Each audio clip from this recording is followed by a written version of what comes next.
কথা বলিও না, কারণ কথা বলবা তুমি মাইর পড়বে আমার শরীরের উপরে। কথা বলেন না, ঠিক কিনা? এই জন্য দেহের অঙ্গ প্রত্যঙ্গ কার কাছে পানা চায়? জিহ্বার কাছে। বলে তুমি উল্টাপাল্টা কোনো কথা বলিও না। আর লোকমান আলাইহিস সালাম, যার নামে সূরা লোকমান নামে একটা সূরা আল্লাহ পাক নাজিল করেছেন, ওনার সন্তানকে নিয়ে ওয়াজ করছেন, বাচ্চা আমি কোনোদিন কথা না বলার কারণে বিপদে পড়ি নাই, কথা বলার কারণে যতবার বিপদে পড়েছি। তার মানে বন্দুকের নল থেকে বের হওয়া গুলি আর মানুষের মুখ থেকে বের হওয়া বুলি একবার বের হলে এটার ফেরত আসে না, এটার জিম্মাদার হয়ে যাবেন আপনি। এই জন্য আল্লাহ সুবহানাহু ওয়া তাআলা ইরশাদ করছেন, ওয়াইলুল লিকুল্লি হুমাযাতিল লুমাযা, দুর্ভোগ তাদের যারা মানুষের সামনে এবং পিছনে মানুষ নিয়ে বিভিন্ন কটু মন্তব্য করে। এক হচ্ছে মানুষের সামনে আপনি কড়া কথা বলেন, আপনি বলেন আমি কাউকে ছাড় দিয়ে কথা বলি না। এরকম কিছু বদমেজাজি মানুষ আছে, মুখে যা আসে বলে ফেলে, বলে আমি কাউরে ছাড় দিই না। আসলে আপনি যে ছাড় দেন না এটা আপনার ভালো স্বভাব নয়, এটা আপনার খারাপ স্বভাব। কারণ যে ছাড় দিতে জানে না আমার আল্লাহ তাকে ছাড় দিবে না, আর যে ক্ষমা করতে জানে আমার আল্লাহ তাকে আগে আগে ক্ষমা করে দিবে। সুবহানাল্লাহ বলেন। আল্লাহ পাক ইরশাদ করছেন, যারা মানুষের সামনে এবং পিছনে বিভিন্ন কথাবার্তা বলে, মানুষের পিছনে যে কথাগুলি আমরা বলি এগুলিকে বলা হয় গীবত। বলেন এগুলিকে কি বলা হয়?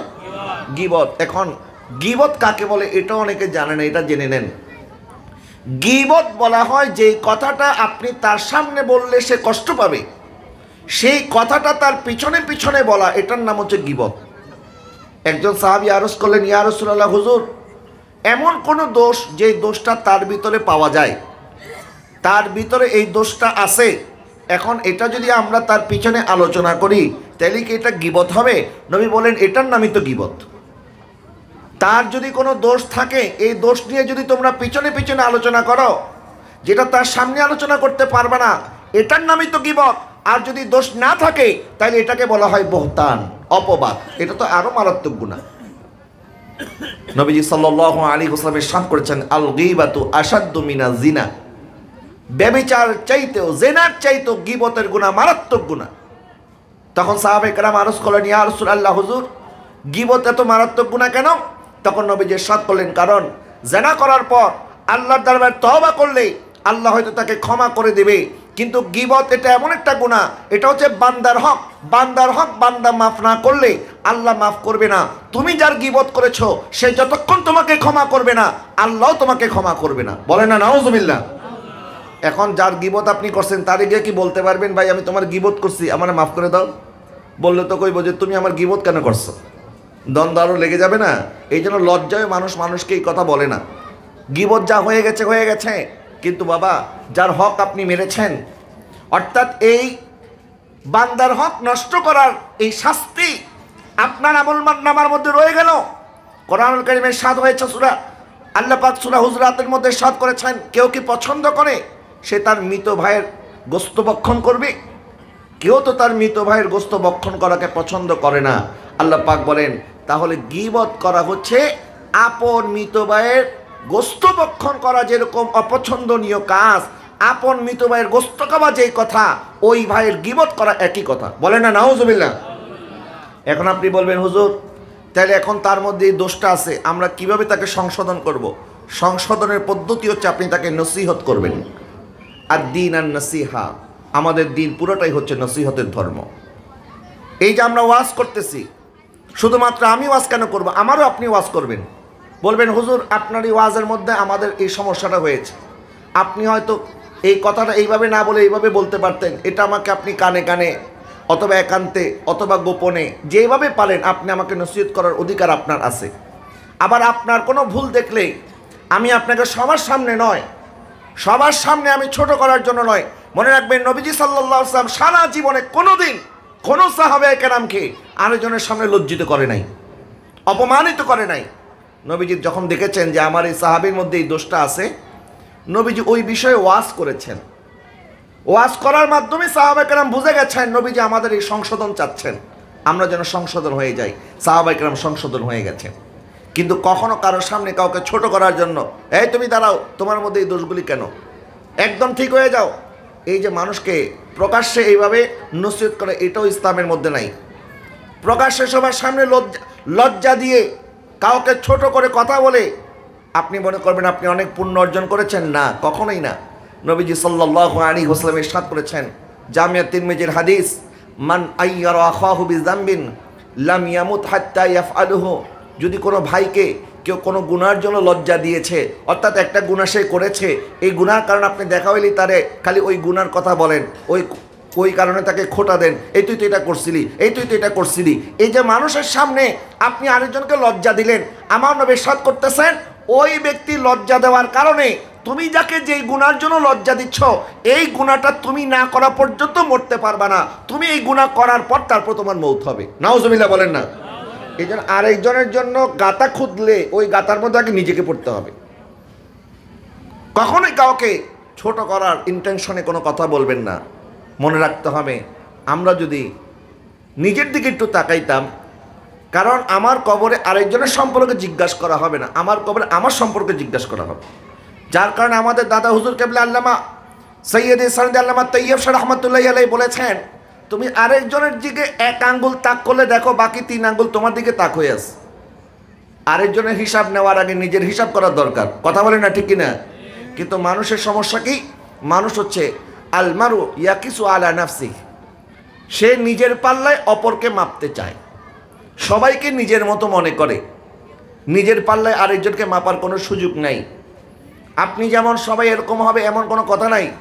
আপনি যাকে গুনার জন্য লজ্জা দিচ্ছেন, হতে পারে সে আল্লাহর দরবারে তওবা করার কারণে আল্লাহ পাক তার গুনাহগুলি ক্ষমা করে দিয়েছেন, কিন্তু আপনি বারবার তাকে এই কথা বলার মাধ্যমে তাকে যে আঘাত দিচ্ছেন, তার হক নষ্ট করছেন, এটার গুনাহ আপনার আমলনামার মধ্যে থেকে যাচ্ছে। কথা বলেন না, ঠিক কিনা?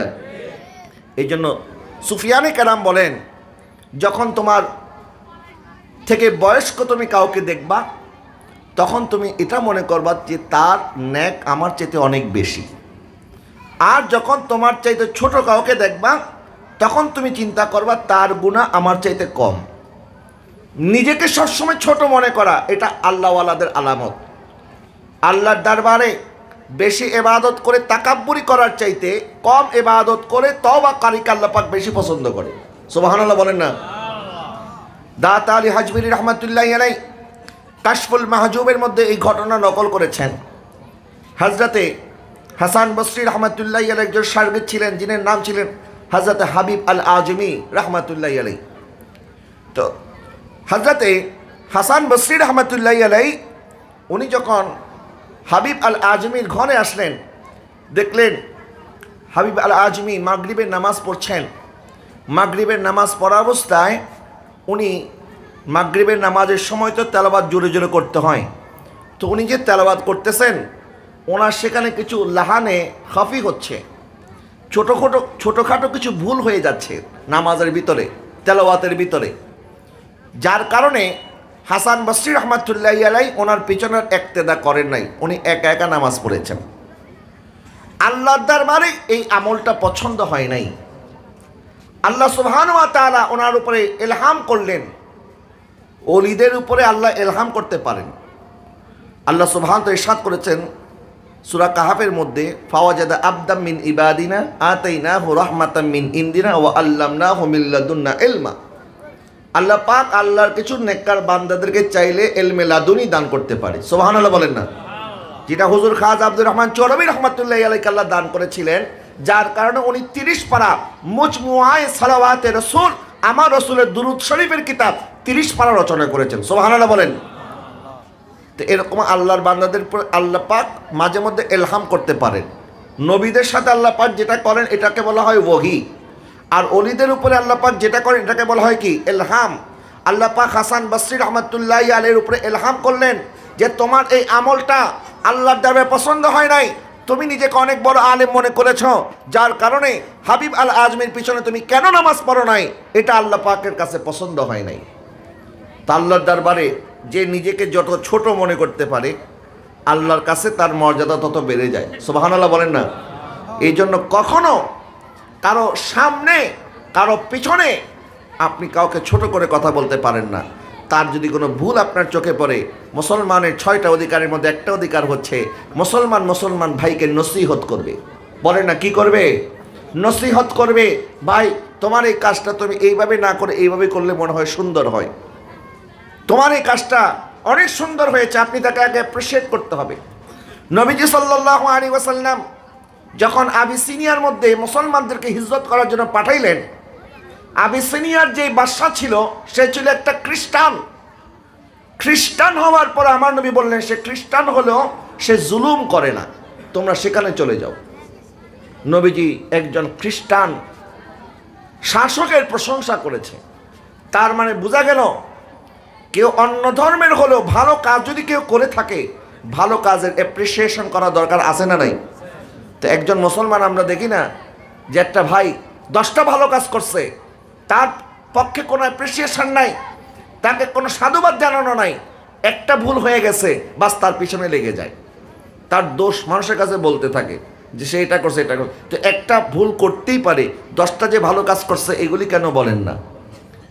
পেরে হাজরিন, আর আমরা যখন মানুষের কাছে মানুষের ব্যাপারে বলবো, মনে রাখবেন গীবত করা এবং গীবত শোনা দুইটাই গুনার কাজ। যারা গীবত শোনে, অনেকে আছে গীবত শুনলে একটু মজা পায়, যার কারণে গীবত যারা করে এরা বলেও আনন্দ পায়, মানে সে মনে হয় সুন্দর একটা কাহিনী বলতেছে আপনাকে, আপনি খুব মনোযোগের সাথে শুনতেছেন, আরে এরপরে কি হয়েছে রে, এরপরে কি হয়েছে রে, এই যে তাকে আপনি এরপরে কি হয়েছে জানার জন্য এত আগ্রহী হয়ে তার কাছ থেকে খালি এই গীবত শুনতেছেন, তখন সে গীবত করার জন্য আরো উৎসাহিত হবে। বরং আপনার বলা উচিত ছিল যে আমি কোনো গীবত শুনবো না, তোমার সাথে এই গীবতে আমি গুনার অংশীদার হব না, তুমি গীবত বন্ধ করো, যার ব্যাপারে কথা বলতেছো তাকে সরাসরি গিয়ে বলো। এই কথা বলার মতো সৎসাহস কিন্তু অনেকের নাই, আমরা শুধু শুনেই যাই। মনে রাখবেন আজকে আরেকজনের গীবত আপনার সাথে যে করতেছে, এই ব্যক্তি আপনার গীবতও আরেকজনের সাথে করবে। কথা বলেন না, ঠিক কিনা? এই জন্য গীবত কারো কাছ থেকে শুনবেন না।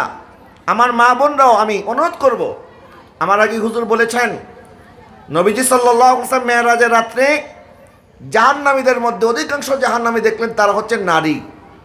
কেন? নারীদের কিছু বদ স্বভাব আছে। 1 নাম্বার, তারা স্বামীর অকৃতজ্ঞ।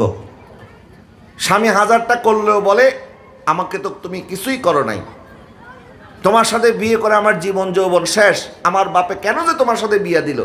এই যে একটা কথা বলার কারণে ওই নারীটা জাহান্নামে চলে যেতে পারে। নাউজুবিল্লাহ বলেন না। 2 নাম্বার, নারীরা তার জবান হেফাজত রাখতে পারে না, তারা অধিকাংশ সময় মানুষকে বদদোয়া করে, এই তোর কিচ্ছু হবে না, তুই ল্যাংড়া লুলা হয়ে যাবি, জীবনে কিচ্ছু করতে পারবি না। এই যে মানুষকে কথায় কথায় বদদোয়া করা। আবার দেখবেন 3-4টা মহিলা একসাথে হইলেই এরা কথা বলার কোনো টপিক খুঁজে পায় না, কারো না কারো একটা গীবত শুরু করে দেয়। বাপের বাড়ি গেলে শাশুড়ির গীবত, বাপের বাড়ি গেলে ননদের গীবত, আবার বাসায় আপনার বোন বেড়াইতে আসছে, এই বোনের সাথে বৈশা বৈশা জামাইয়ের গীবত করে শুরু করে দেয়। এরকম আছে না কিছু মহিলা? করবেন না। এই গীবত আপনার নেক আমলকে ধ্বংস করে দিতে পারে, এটা বান্দার হক আপনি নষ্ট করছেন। এই জন্য আল্লাহ সুবহানাহু ওয়া তাআলা তাদেরকে তিরস্কার করলেন, ভৎসনা করলেন এবং তাদের দুর্ভোগের কথা আল্লাহ পাক জানাই দিলেন। যারা মানুষের সামনে এবং পিছনে মানুষ নিয়ে আজে বাজে কথাবার্তা বলে, এরপর আল্লাহ পাক ইরশাদ করছেন আল্লাযী জামাআ মালা ওয়া আদ্দাদা, যারা সম্পদ কামাই করে আর টাকা গণে, সম্পদ জমায় আর গণে। ইয়াহসাবু আন্না মালাহু আখলাদা, আর তারা মনে করে এই টাকা তাকে চিরস্থায়ীভাবে বাঁচিয়ে রাখবে। জোরে বলেন না নাউজুবিল্লাহ। এখানে আল্লাহ সুবহানাহু ওয়া তাআলা 2 শ্রেণীর মানুষের কথা বলতেছেন। এক শ্রেণী হচ্ছে যারা মানুষের সামনে পিছনে নিন্দা করে। 2 নাম্বার, যারা অর্থ সম্পদ কামাই করে আবার এই টাকা গণে আর মনে করে এই টাকা আমাকে রক্ষা করবে। কয় শ্রেণীর মানুষ? 2 শ্রেণীর মানুষ। যারা সম্পদ কামাই করেন, সম্পদ কামাই রুজি রোজগার করলে কোনো অসুবিধা নাই, আপনি 1000 কোটি টাকার মালিক হয়ে গেলেন তাতেও কোনো অসুবিধা নাই, সম্পদ জমা করতে কোনো অসুবিধা নাই। সাহাবায়ে কেরামের মধ্যে এই বিষয় নিয়ে একবার কথা হচ্ছিল। আবু যর গিফারী রাদিয়াল্লাহু তাআলা বললেন, সম্পদ অর্জন করে সম্পদ জমা করা এটা ঠিক না। তখন আমিরে মুআবিয়া রাদিয়াল্লাহু তাআলা আনহু সহ আর অন্যান্য সাহাবায়ে কেরাম বললেন, আবু যর তুমি এই কথা কিভাবে বলো যে সম্পদ জমা করা ঠিক না? যদি আমরা সম্পদ জমা নাই করি তাহলে আমরা যাকাতটা দিব কিভাবে? জাকাত দেওয়ার জন্য নির্দিষ্ট পরিমাণ সম্পদের মালিক হওয়া দরকার আছে না? 7.5 ভরি স্বর্ণ আপনার কাছে যদি 1 বছর না থাকে, আপনার উপরে কি জাকাত ফরজ হবে? তা আপনার উপরে জাকাত ফরজই হবে না। আবু যর গফারি রাদিয়াল্লাহু তাআলার যুক্তি হচ্ছে না, সম্পদ উপার্জন করে দান করে দিতে হবে, রাখা যাবে না। আর অন্যান্য সাহাবায়ে কেরাম বলতেছেন না, সম্পদ যদি আমরা সব দান করেই দেই, আমার কাছে যদি সম্পদ নাই থাকে, আমি জাকাতটা দিব কিভাবে? তখন আবু যর গফারি রাদিয়াল্লাহু তাআলা বললেন, তাইলে আমার নবীজি কি জীবনে কোনোদিন সম্পদ নিজের কাছে জমা করে রেখেছেন? নবীজি সারা জীবনে তো নবীজির উপরে জাকাত দেওয়া ফরজই হয় নাই। কারণ সম্পদ যার কাছে 7.5 ভরি সম্পদ 1 বছর লাগাতার থাকবে, তার উপরে জাকাত দেওয়া ফরজ হয়। নবীজি সাল্লাল্লাহু আলাইহি ওয়াসাল্লামের কাছে 3 দিনের বেশি সম্পদ নবীজি নিজের কাছে রাখতেন না। নবীজি বলতেন, আমার কাছে যদি উহুদ পাহাড় পরিমাণ সম্পদ থাকে, আমি 3 দিনের ভিতরে সমস্ত সম্পদ আল্লাহর রাস্তায় দান করে দেব। সুবহানাল্লাহ বলেন। তখন সাহাবায়ে কেরাম বললেন, আরে তিনি তো হচ্ছেন রাহমাতুল লিল আলামিন। আমার নবীর মতো এত বড় মুত্তাকি, এত বড় আল্লাহর প্রেমিক আল্লাহর সৃষ্টির মধ্যে তো আর কেউ নাই। তা আমরা তো কেউ নবীর মতো হতে পারবো না। নবীজি যেটা করেছেন এটা আলা, এটা সবচেয়ে উত্তম কাজ। কেউ যদি তার সম্পদ সব আল্লাহর রাস্তায় দান করে দেয়, এটা তো সবচেয়ে ভালো। কিন্তু আমরা তো এটা করতে পারবো না। এই জন্য এই ব্যাপারে সবাই একমত, আপনি সম্পদ উপার্জন করবেন, সম্পদ আপনার কাছে জমা রাখবেন, আপনি যতটুকু দান সৎকার করার করবেন, বাকিটা আপনার কাছে রেখে দেন, কোনো অসুবিধা নাই। তবে সম্পদের হকে গরিব মিসকিন যাদের হক আছে, অর্থাৎ আপনার কাছে সম্পদ থাকলে এটার জাকাত আসে না বছর একবার, এই জাকাতটা আপনাকে আদায় করতে হবে।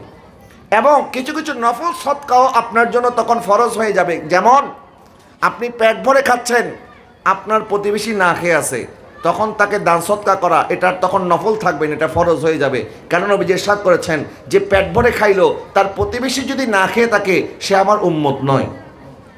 তাইলে সম্পদের উপরে প্রতিবেশীর অধিকার আছে না নাই? আরেকটু জোরে বলেন, আছে না নাই? কিন্তু আপনি সবার অধিকার আদায় করলেন, তারপরে আপনার কাছে হাজার লক্ষ কোটি টাকা আছে, কোনো অসুবিধা নাই, এটার জন্য কোনো ধরপাকড় হবে না। এবং কিয়ামতের ময়দানে আল্লাহ সুবহানাহু ওয়া তাআলা তার বান্দার কাছ থেকে 4টা জিনিসের উত্তর নেবেন। আন উমরিহি ফিমা আফনাহু, ওয়া আন শাবাবিহি ফিমা আবলাহু, ওয়া আন মালিহি মিন আইনা আখাযাহু ওয়া ফিমা আনফাকাহু। 1 নাম্বার আল্লাহ জিজ্ঞাসা করবেন, তুমি সম্পদ, তুমি সারা জীবন কিভাবে কাটিয়েছো, তোমার যৌবন তুমি কিসের মধ্যে ব্যয় করেছো। 3 নাম্বার, তুমি সম্পদ কিভাবে উপার্জন করেছো এবং কোথায় তুমি ব্যয় করেছো। তাহলে সম্পদ উপার্জন যেমন হালালভাবে করতে হবে, সম্পদ ব্যয় করতে হবে হালাল উপায়। যেমন আপনি হালালভাবে সম্পদ উপার্জন করেছেন, 31st নাইট আসলো, আপনি 10,000 টাকার আপনি কিনে নিয়ে আসলেন, এগুলিকে কি বলা হয়, ওই যে আকাশের মধ্যে ফানুস বা পটকা ফুটায়, আপনি অযথা সম্পদ নষ্ট করলেন। আল্লাহ পাক তাদের ব্যাপারে আল্লাহ পাক ইরশাদ করেছেন, কিছু কিছু মানুষ অযথা টাকা ব্যয় করে, ইয়াকুলু আহলাকতু মালাল লুবাদা, আবার গর্ব ভরে বলে আমি অনেক টাকা এগুলির পিছনে খরচ করেছি। নাউজুবিল্লাহ বলেন না। দেখবেন ইলেকশন আসলে যারা ইলেকশন করে এরা এসে বলবে আমি ওয়াজ মাহফিলের মধ্যে এত টাকা দিছি, মসজিদ মাদ্রাসায় এত টাকা দিছি, আবার উমুক মেলার মধ্যে এত টাকা দিছি, উমুক গায়িকা কাইনা এত বড় কনসার্ট করাইছি। বলেন এরকম অনেকে।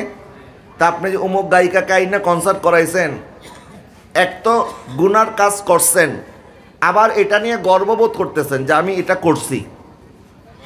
মানুষ যখন অযথা খরচ করে আবার বলে ইয়াকুলু আহলাকতু মালাল লুবাদা, আমি এত টাকা অযথা ব্যয় করেছি, অনর্থক খরচ করেছি।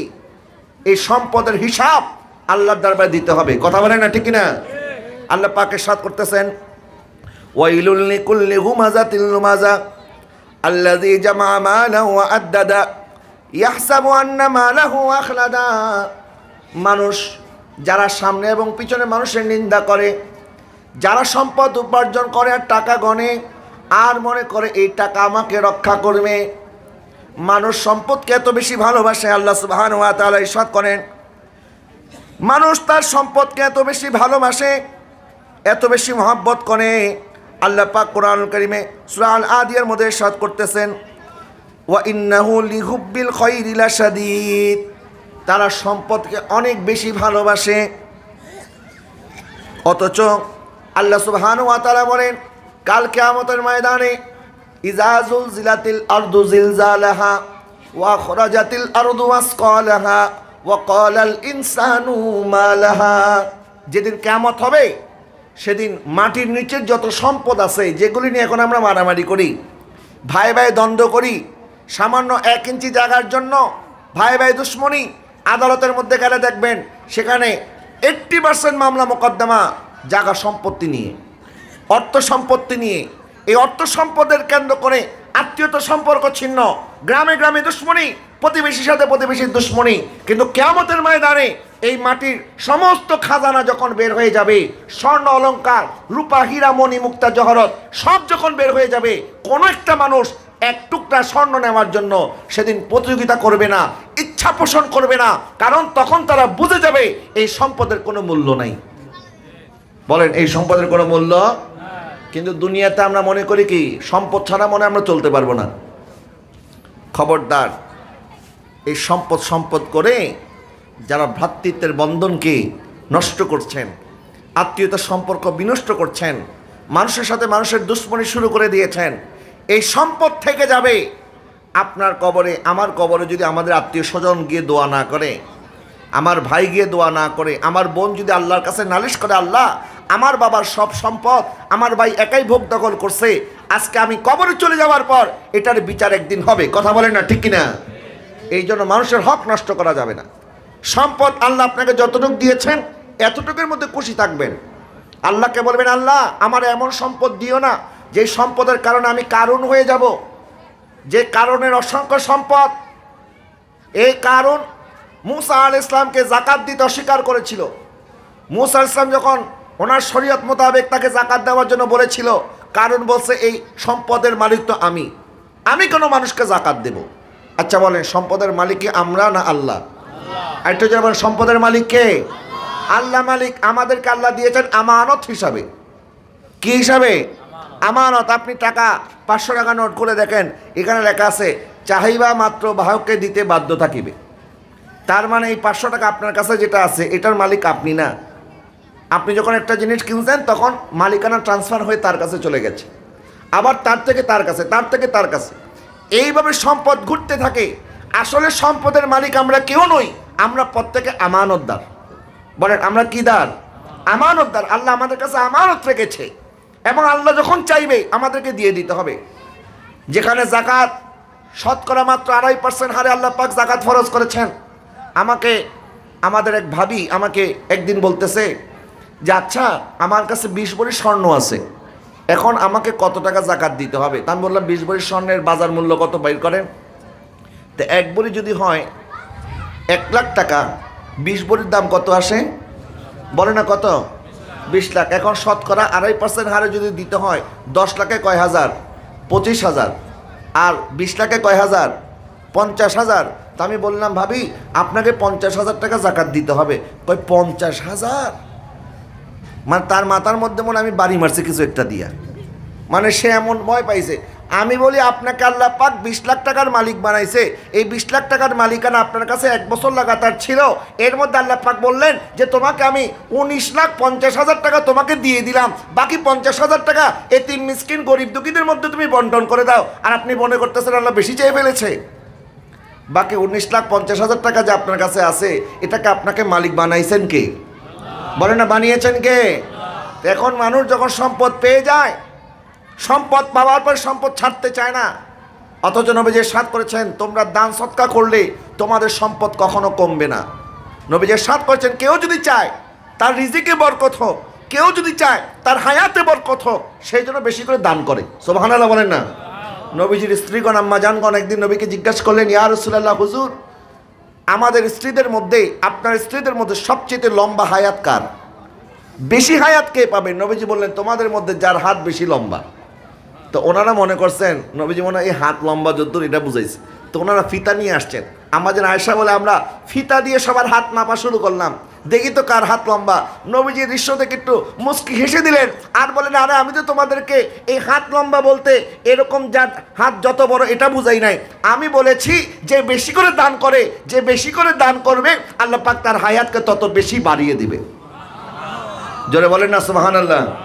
এই জন্য সম্পদের মায়া করা যাবে না। সম্পদ আল্লাহকে বলবেন, আল্লাহ এই সম্পদ দরকার নাই যে সম্পদ আমাকে কারণের মতো কৃপণ বানিয়ে দেয়, বরং আমাকে যদি সম্পদ দাও আমাকে দৌলতে ওসমানী দান করে দাও। আমিন বলেন।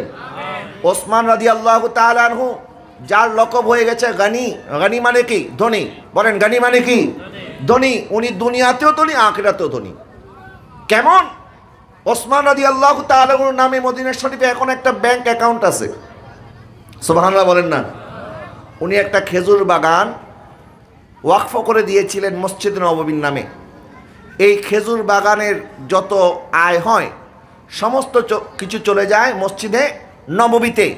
এখন আয় হতে হতে হতে হতে এত টাকা জমছে, এটা ব্যাংক অ্যাকাউন্টে রাখার পরও দেখা গেছে এত টাকা ব্যাংকে ফালাই রেখে কী করব, এই জন্য ওই টাকা দিয়ে ওনার একটা 5 স্টার হোটেল বানাইছে। ওই 5 স্টার হোটেলের যত ইনকাম, সমস্ত ইনকাম মসজিদ নববীতে চলে যাওয়ার পরও এখনও ওই অ্যাকাউন্টের মধ্যে কোটি কোটি টাকা জমা আছে, যেটা মসজিদে ফান্ডে, মসজিদ নববীর ফান্ডে খরচ হচ্ছে। সুবহানাল্লাহ বলেন। দেখেন উনি সম্পদ কামাই করছেন, এখনও আল্লাহর দরবারে এমনভাবে কবুল হয়েছে, এখনও জারি আছে। এই জন্য আল্লাহ সুবহানাহু ওয়া তাআলা বলেছেন, মানজাল্লাযী ইউকরিদুল্লাহা কারদান হাসানান ফায়ুদাইফাহু লাহু আদআফান কাসীরাতান। যে ব্যক্তি আল্লাহকে কর্জ দিবে, অর্থাৎ আপনি কোনো জিনিস দান করে দিলেন মানে আপনি এই টাকাটা আল্লাহকে কর্জ দিয়েছেন। আল্লাহ সুবহানাহু ওয়া তাআলা ইরশাদ করেন, যে ব্যক্তি আমাকে কর্জ দিবে আমি আল্লাহ তাকে ফেরত দেওয়ার সময় বহুগুণে ফিরিয়ে দেব। আরেকটু জোরে বলেন না সুবহানাল্লাহ। আপনি মসজিদে বলেন, মাদ্রাসায় বলেন, এতিমখানায় বলেন, আর একটা এতিম, একটা দুঃখী অভাবী, একটা বিধবা মহিলা অথবা একটা অসহায় মানুষকে আপনি যখন কিছু দিবেন আপনি মনে করবেন না আমি তার উপকার করতেছি, তার উপকারের চেয়ে আপনি নিজের উপকার বেশি করতেছেন। কারণ আপনি তাকে দেওয়ার মাধ্যমে আল্লাহকে খুশি করলে আমার আল্লাহ পাক আপনি তাকে যতটুক দিয়েছেন আল্লাহ পাক আপনাকে বহু গুণে ফিরিয়ে দেবে। আল্লাহ সুবহানাহু ওয়া তাআলা ইরশাদ করেছেন, মান জাআ বিল হাসানাতি ফালাহু আশরু আমসালিহা। যে ব্যক্তি আমার জন্য 1 টাকা খরচ করবে, তার নেক আমল করলে আমি আল্লাহ তাকে 10 গুণ ফিরিয়ে দেব। সুবহানাল্লাহ বলেন। তাইলে সম্পদের পূজা করা যাবে না। সম্পদ পাওয়ার পরে এই সম্পদের জন্য পাগল হওয়া যাবে না। এই সম্পদ আমাকে বাঁচিয়ে রাখবে, আর নিজের বাঁচারই তো কোনো গ্যারান্টি নাই। মাইকেল জ্যাকসন নামে একজন পপ তারকা ছিল, আপনারা হয়তো অনেকে জানেন। এই মাইকেল জ্যাকসন সে চির যৌবন ধরে রাখার জন্য ডাক্তারদেরকে বলেছেন, আপনারা এমন একটা ওষুধ আবিষ্কার করেন যেন আমি সারা জীবন চির যৌবন থাকতে পারি, মানে আমি যেন বৃদ্ধ না হই।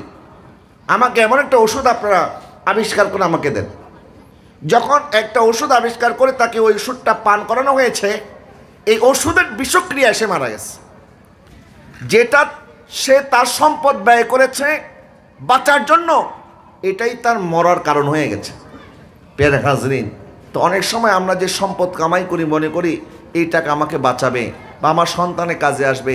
দেখা গেল আপনি কামাই করতে গিয়ে হালাল আর হারাম বাছাই করেন নাই, আর এই হারামের পয়সা খাইয়া আপনার ছেলেও মানুষ হবে না, অমানুষ হয়ে যাবে। যার কারণে আপনি মরলে আপনার সন্তান আপনার কবরে গিয়ে একবার দোয়াও করবে না। আবার বৃদ্ধ হলে অনেকের মা বাবাকে অনেকে বৃদ্ধাশ্রমে পাঠায় দেয়, এরকম আছে না নাই? তা আপনি সারা জীবন কি করলেন?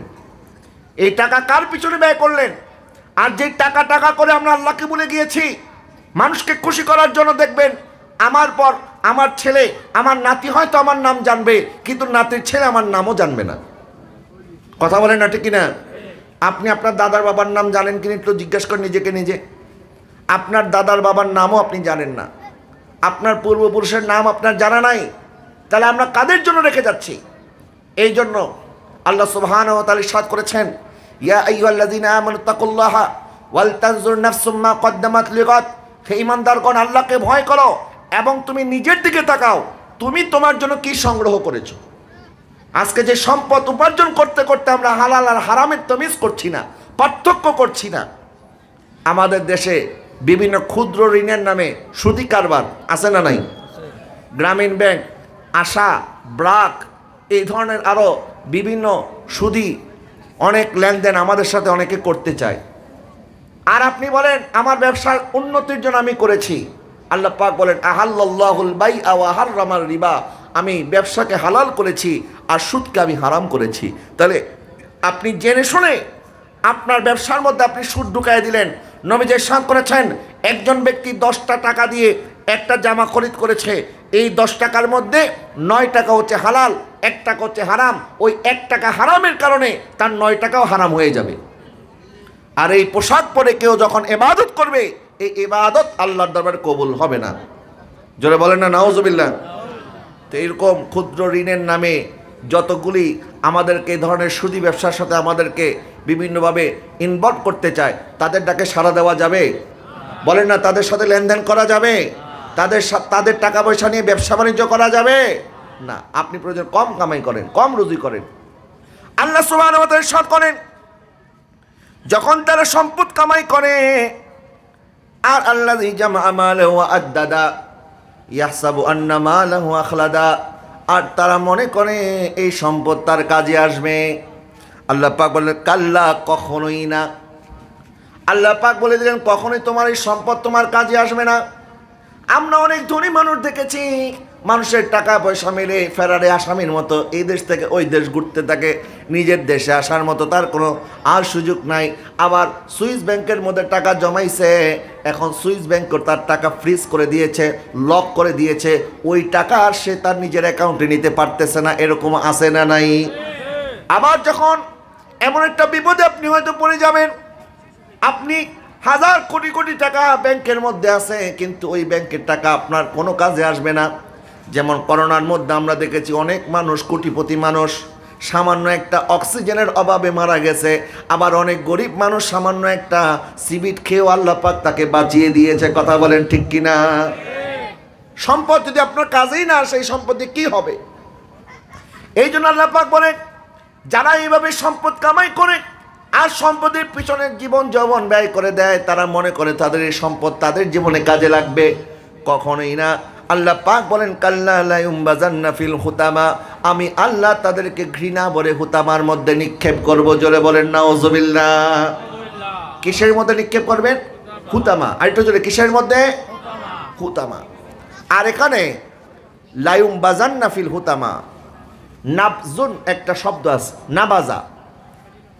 আমরা যখন কোনো জুতা দেখি পুরান হয়ে গেছে, জুতাটা এমন পুরান হয়েছে সিলি করার মতো কোনো জায়গা নাই, আপনি কাউকে দিতেও পারবেন না, নিজে পড়তেও পারবেন না। এখন এই জুতাটাকে যখন আপনি ডাস্টবিনে ফেলে দিবেন, ভালোবাসার সাথে ফেলবেন না ঘৃণার সাথে?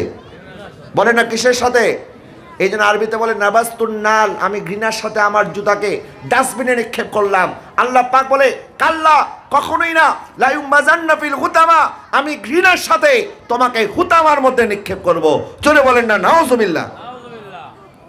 আল্লাহ পাক বলেন ওয়া মা আদরাকা মাল হুতামা, আর তোমরা কি জানো হুতামা কি জিনিস? আল্লাহ পাক যখন কোনো বিষয়ে প্রশ্ন করে এটা কি জিনিস, তার মানে বুঝতে হবে এটা আমাদের মাথায়ও ধরবে না। এটা এমন একটা জিনিস যেটা আমরা কখনো দেখি নাই, আমরা কখনো কল্পনা করতে পারবো না, আমাদের ধারণার শক্তিরও বাইরে। আল্লাহ সুবহানাহু ওয়া তাআলা বলেন তোমরা কি জানো হুতামা কি জিনিস? আল্লাহ সুবহানাহু ওয়া তাআলা বলে নারুল্লাহিল মুকাদা, এটা হচ্ছে আল্লাহর পক্ষ থেকে প্রজ্বলিত আগুন। নাউজুবিল্লাহ বলেন। আল্লাহ এমন আগুন জ্বালিয়ে দিবেন আল্লাতী তাত্তালিউ আলাল আফিদা, এই আগুনের লেলিহান শিখা তোমার কলিজার মধ্যে গিয়ে আঘাত করবে।